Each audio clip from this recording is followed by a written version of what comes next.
46ನೇ ಕವನ. ಹಳ್ಳಣಿಸದಿರು ಹೋಗುವ ಚೋಣಿಯ ಚೆಲ್ಲ ಬಡಿದರು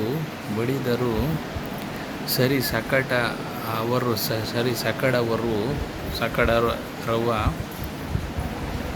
ಬಿಲ್ಲ ಬಿರುದರ ಮೆಟ್ಟಿ ತಿವಿದರು ಸಾಲ ಸಬಲಿಗರು ಚಲ್ಲರಿಯ ಜಾಡಿಗಳ ವಾದ್ಯದ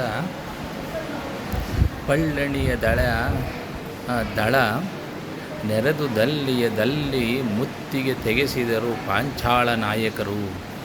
ಅಂದರೆ ಪಾಂಚಾಲ ಸೈನ್ಯದ ಅಧಿಪತಿಗಳು ಕೋಟೆಯನ್ನು ಹೊಕ್ಕ ಸೈನ್ಯವನ್ನು ಒಡೆದೋಡಿಸಿದರು.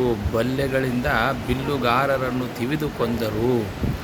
ರಣವಾದ್ಯಗಳ ಸದ್ದು ಅವಕಾಶವನ್ನು ತುಂಬುತ್ತಿರಲು ಶತ್ರುಗಳನ್ನು ಹಿಂದಕ್ಕೆ ತಳ್ಳಿ ಮುತ್ತಿಗೆಯನ್ನು ಬಿಡಿಸಿದರು.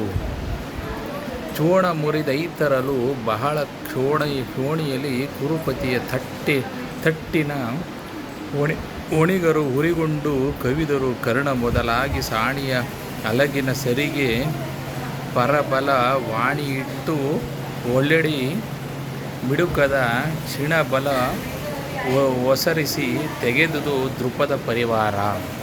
ಅಂದರೆ ತಮ್ಮ ಸೈನ್ಯವು ಶತ್ರುಗಳ ಹೊಡೆತಕ್ಕೆ ಸೋತು ಹಿಂದಕ್ಕೆ ಓಡಿ ಬರಲು ಕರ್ಣನೇ ಮೊದಲಾದ ಕೌರವ ಸೈನ್ಯದ ನಾಯಕರು ತಮ್ಮ ಕೂರಂಬುಗಳಿಂದ ಪಾಂಚಾಲ ಸೈನ್ಯವನ್ನು ಕಡಿದು ಹಾಕಲು ದೃಪದನ ಸೈನ್ಯವು ಹಿಮ್ಮೆಟ್ಟಿತು.